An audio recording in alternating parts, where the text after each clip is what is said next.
It was October 31st, Halloween night. The city outside was alive with laughter, footsteps on sidewalks, and distant echoes of children trick-or-treating. But inside the small, dimly lit radio booth at station WNR X103.5, things felt different. The booth was quiet except for the faint buzz of equipment and the red-on AR sign glowing above the glass window. The host for tonight's late shift, Eddie Collins, leaned back in his chair, sipping lukewarm coffee, the kind that had been sitting in the pot for hours. Eddie wasn't exactly famous. His show aired from 11 p.m. to 3 a.m., the kind of graveyard slot where only truckers, insomniacs, and lonely night owls tuned in. He liked to think of himself as the voice that kept the sleepless company, and on Halloween, he wanted to do something special. Open the phone lines and invite listeners to share their own scary stories. It was a tradition. Some stations tried, but Eddie's listeners were few. He didn't expect much. Maybe a prank call or two. Maybe some kid telling a story about Bloody Mary. But he figured, why not? It was Halloween after all. He adjusted the mic. Good evening, night owls. You're listening to Midnight Voices with Eddie Collins. And since it's Halloween, I'm doing something a little different tonight. Phone lines are open. If you've got a spooky story, a strange encounter, or just want to creep someone out, call in. Let's keep each other company in the dark. The number's on your screen. He leaned back, waiting. For a minute, nothing happened. Just the faint hum of static and the city's quiet in the background. Then the line blinked. Caller 1. All right, let's see who's braver than the rest tonight, Eddie said, pressing the button. You're on air. At first, there was only static, and then a voice, shaky, male, maybe late 20s. Hi, this is Mark. I don't usually call into shows like this. Welcome, Mark. You got something for us tonight? Yeah, I don't know if it's real, but last year, Halloween night, I was driving home late, past this empty stretch of road outside town. No houses, no lights, nothing. Just woods. And I saw this man standing in the middle of the road.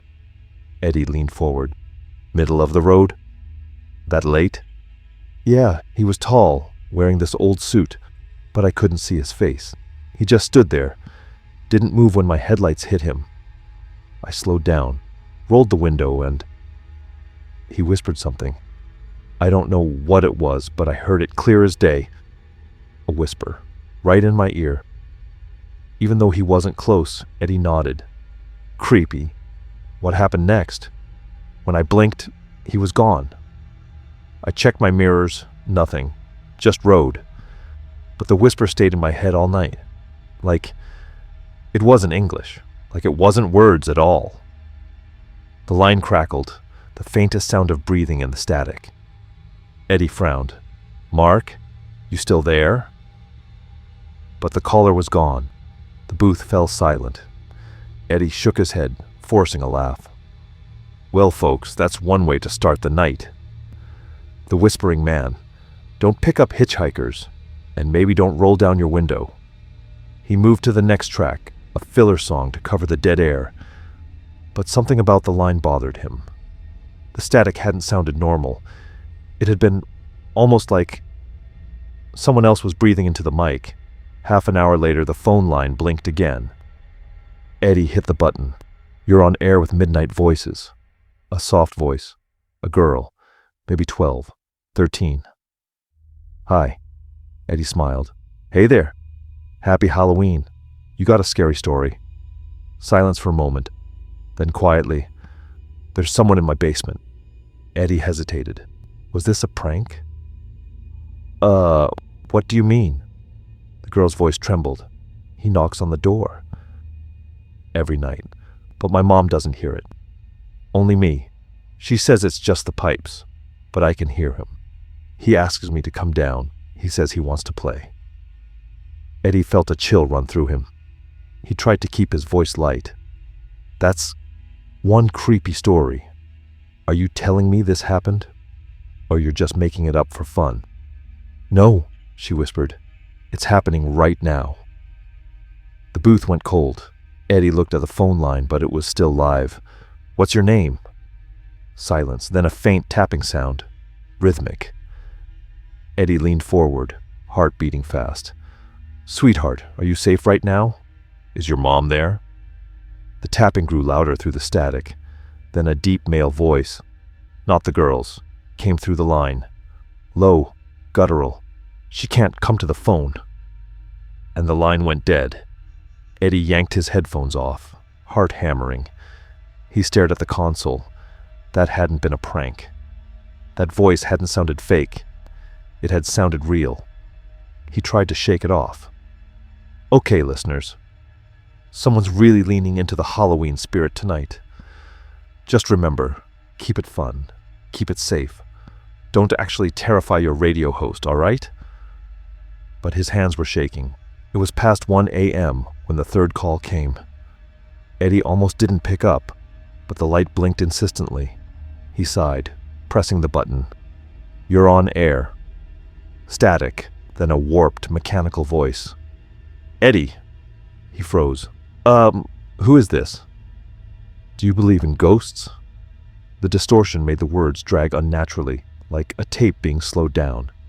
Eddie forced a laugh. Okay, you got a voice changer, right? Clever, the voice didn't respond, just breathed, long, deep. Then, you should stop taking calls. Eddie muted his mic for a second, leaning back in his chair. His palms were sweaty. He looked at the on-AR sign glowing above him. Suddenly it didn't feel like a shield. It felt like a spotlight. He unmuted. All right. I don't know who you are, but you're not alone. The words stretched, glitching, repeating themselves like broken audio. Not alone. Not alone. Not alone. Eddie slammed the line off, but the words kept echoing in his headset for a moment after the call ended. He ripped them off, shoving them aside. His pulse thundered. Calm down, Eddie. It's just Halloween. Just kids with too much free time. But deep down, he didn't believe it. It was almost 2:45 a.m. Eddie counted the minutes until his shift was over. He hadn't taken another call since the distorted voice. But as the clock neared 3 o'clock, the line blinked again. Reluctantly, Eddie reached for it. This is Midnight Voices. You're on air? A voice came through. Calm. Male. Familiar. Hello, Eddie. His stomach dropped. It was the same voice from the distorted call, but now clear. Smooth. Almost pleasant. You should have listened, the voice said. I told you to stop taking calls. Eddie swallowed hard. All right, joke's over. Who is this? The voice chuckled. You let me in.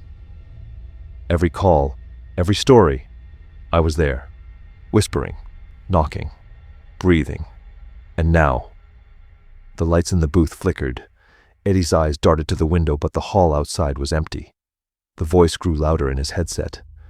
This, but now I'm here. The on-air sign burst into a sharp buzz, the speakers crackling with static. Eddie yanked the headset off, just as he heard the studio door click open behind him. He turned. The booth was supposed to be locked. No one should have been able to get in. But the door stood ajar, swinging slowly, and in the reflection of the glass, Eddie saw a figure step inside.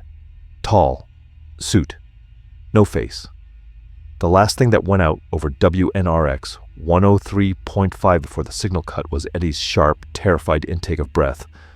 After that, silence. The next morning, listeners tuned in to dead air. Police later reported the booth empty, door locked from the inside. Eddie Collins was never found. But some night owls claimed that if you tuned in at exactly 2:45 a.m. on Halloween, you could still hear his voice. Breathing, whispering, waiting for the next call.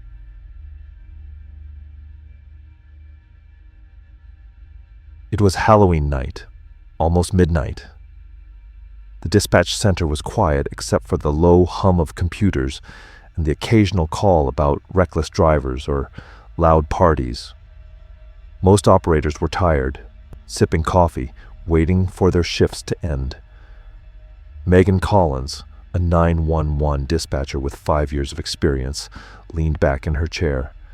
She thought the worst she'd hear that night was some drunk teenager setting off fireworks. Then, the line on her console lit up. She put on her headset.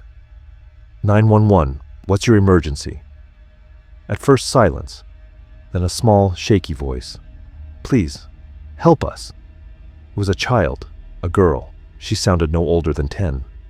Megan straightened. Sweetheart, what's your name? Emily, the girl whispered. Okay, Emily. Can you tell me where you are? A pause, then the sound of static. The girl's voice came back, trembling. I don't know. I think we're in a house. He locked us in. Megan quickly typed, tracing the call. The location popped up on her screen. 46 Maple Street. Her brow furrowed. That address hadn't been used in years. She remembered reading something about it being condemned after a fire. Emily, are you alone? No, the girl said. There are others. He said, he'll come back when the clock stops ticking. What do you mean, when the clock stops? But before Emily could answer, the call filled with strange noises. Scraping, dragging, like something heavy being pulled across the floor. Emily gasped. He's coming back. Please, don't hang up. Then the line went dead. Megan's stomach dropped. She immediately radioed officers. Unit 12, Unit 14, respond to 46 Maple Street. Possible child in danger. 2 patrol cars arrived within minutes. Megan listened in through her headset as the officers reported. Dispatch, we're outside Maple Street. House looks abandoned. Boards on the windows. Are you sure the trace is right? Affirmative, Megan said. Caller identified herself as a child, Emily. Said she was locked inside. The radio crackled. Copy. We're going in. Megan listened, heart racing, as the officers forced the front door open. Dust and wood splinters filled the air. Their footsteps echoed through the empty house. One of them whispered, Place smells like mold and rot. Doesn't look like anyone's lived here for years. But then, faintly in the background, Megan heard it through their radios. A child crying. The officers froze. Dispatch, did you hear that? Yes, Megan said quickly. Keep moving. They followed the sound upstairs. The crying grew louder, leading them to a small room at the end of the hall. The door was locked. One officer kicked it open. Inside, the room was empty. No furniture, no windows, just peeling wallpaper and the sound of an old grandfather clock ticking in the corner. The crying stopped. One officer muttered, What the hell? Megan's screen blinked. Another incoming call. Same number. She picked up. 911. It was Emily again, whispering fast. They can't see us. He doesn't let adults see. Please, make them leave before he gets mad. Emily, who is he? The line went static again. Then in the faintest, lowest voice Megan had ever heard, a man spoke. She's not supposed to be talking to you. The call cut. Megan's blood ran cold. For the next hour, the calls kept coming. Sometimes it was Emily. Sometimes it was other children. Their voices layered on top of each other, crying, begging, whispering. Sometimes it was just breathing. Every time, the trace led back to Maple Street. But every time officers searched, the house was empty. No kids. No signs of anyone living there. By 3 a.m., the entire dispatch floor was on the edge. Megan's co-workers avoided looking at her console whenever it lit up. It felt like the calls were meant for her and her alone. The last call of the night came just as she was about to log off. She hesitated before answering, but the ringing wouldn't stop. Slowly, she pressed the button. 911. What's your emergency? Silence. Then Emily's voice again, soft and steady. I know your name now, Megan. Megan froze. She had never told the girl her name. How do you know who I am?" "He told me," Emily whispered. "He likes you. He says you should come to the house. He says—" "It's your turn." Megan's throat tightened. "Emily, listen to me." But the voice that answered wasn't Emily's anymore. It was deep, rough, crawling into her ears like nails on glass. "Maple Street isn't just for children. We're waiting, Megan. We'll be waiting until the clock stops for you." The line clicked off. Megan stared at her monitor, trembling. And then, for just a second before the screen went dark, words appeared across it in glowing red letters. The console went black. The dispatch floor was silent. And though dawn was breaking outside, Megan knew her night wasn't over. Because she could still hear it, faint behind her headset, even after the call had ended. The sound of a clock ticking down.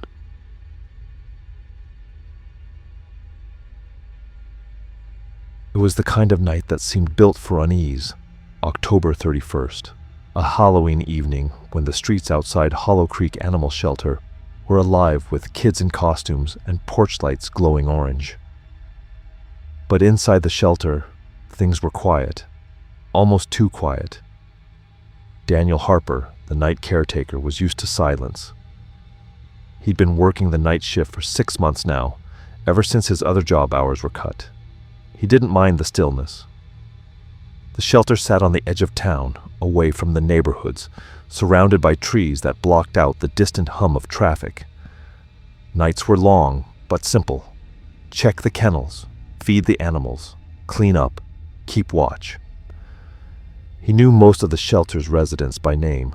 The restless German shepherd named Max, the shy tabby called Luna, the aging beagle who barked at shadows.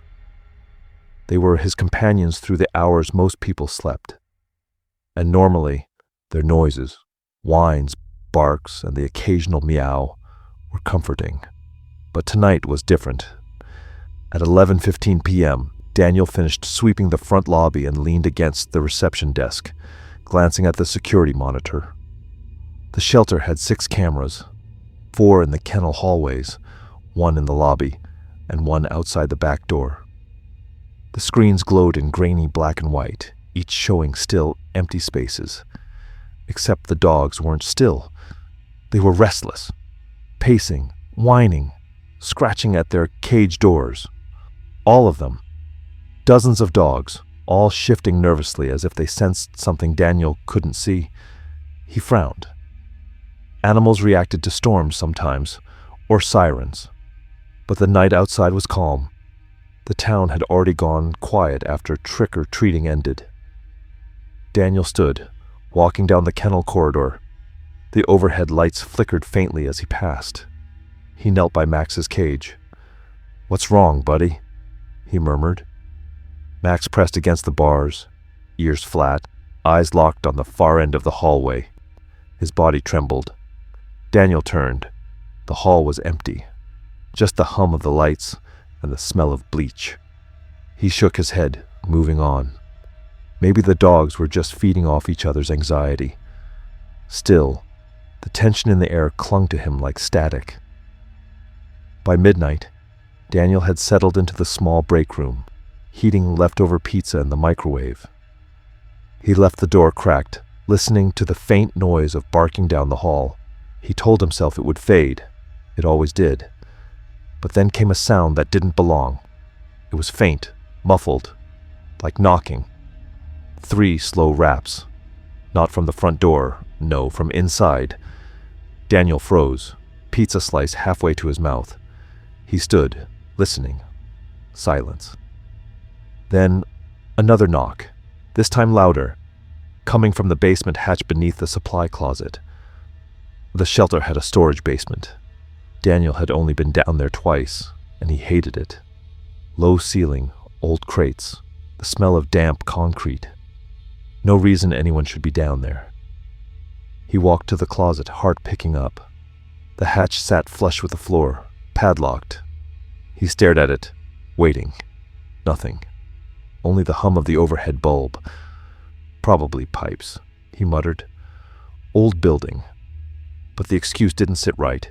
At 12:40 a.m., Daniel returned to the kennel hall for another check. His stomach dropped. One of the cages was open. Luna, the small tabby cat, was gone. Her cage door hung ajar, swinging slightly. Daniel's hands went cold. He always checked the locks. Always. He glanced around. The other animals were still inside, but all of them stared at the same corner of the room, the shadows near the exit door. "Luna," Daniel whispered. He knelt, peering beneath the cages. No movement. He grabbed a flashlight and scanned the hallway. A flicker of fur darted past the far end. He hurried after it, only to find the door still locked, chained from the inside. No way she got out. Then his radio crackled. Static hissed through the small handheld clipped to his belt. Daniel lifted it, frowning. He hadn't used the radio all night. It was meant for communication with the day staff. Through the static came a faint sound, a child's voice. "Help me!" Daniel nearly dropped it. "What the hell?" The voice repeated, soft and broken. "Help me. Down here." Then silence. Daniel stared at the radio, his breath loud in the empty hall. He shut it off, shoving it into his pocket. This had to be interference. Some stupid Halloween prank bleeding through the signal. That had to be it. But deep down, he didn't believe it. By 1:10 a.m., the animals were in a frenzy. Dogs barked, howled, pawed at their cages. Cats hissed and spat at the empty air. Daniel sat in the security booth, eyes fixed on the monitors. Something was wrong with the feeds. Camera 3, covering the back hallway, kept flickering. For a moment it showed the empty corridor. Then it glitched, showing what looked like a figure, just at the edge of the frame. Tall, still, watching. Every time Daniel blinked, the figure vanished.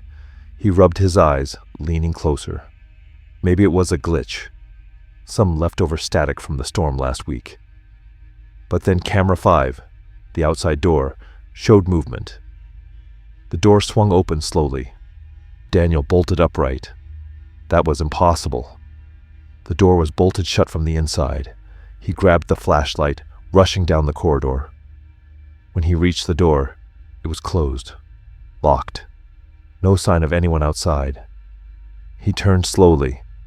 The kennel stretched in silence behind him. The animals had gone dead quiet. Every single one stared at him, not past him, not into the distance, at him. Daniel's mouth went dry. At 1:40 a.m., the knocking returned.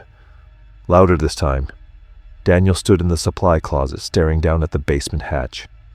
The padlock was still in place. But the knocks came steady now, 3 at a time, like someone waiting to be let out. His radio hissed again. "Down here?"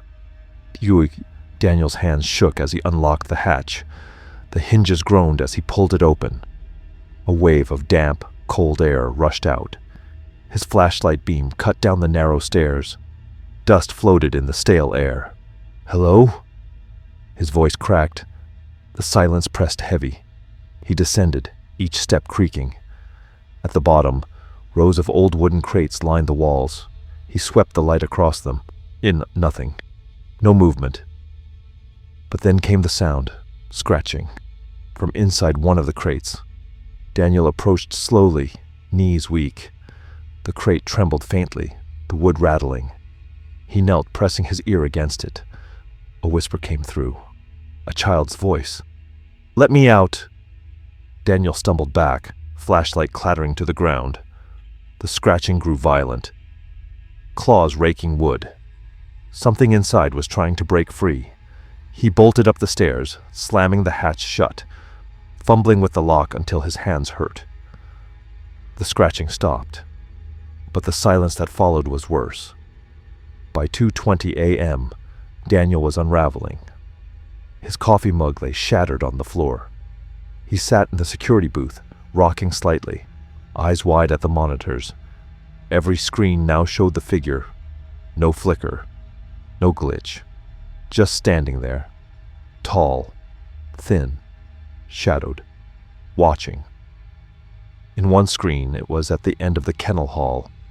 In another, just outside the back door. In another, directly in the lobby. Daniel's breath came short. He turned slowly toward the booth's glass window. The hallway outside was empty. He whipped back to the monitor. The figure was gone.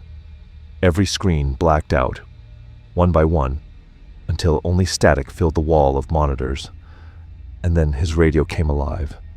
Not static, breathing, heavy, close. Daniel backed away from the desk. The dogs erupted, barking, howling, throwing themselves against their cages.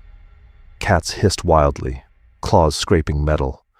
The air grew thick, heavy. The radio whispered, "Behind you." Daniel spun. The booth door stood open. He hadn't heard it unlatch. And in the doorway, silhouetted by the flickering lights, stood the figure. The morning staff arrived at 7 a.m. to find the shelter in chaos. Cages broken open, animals missing, and Daniel Harper was gone. Only the security feeds remained, hours of static, except for one clear frame at 2:29 a.m. A single image captured across every camera at once. A tall, faceless figure standing in the center of the kennel hall, surrounded by silence.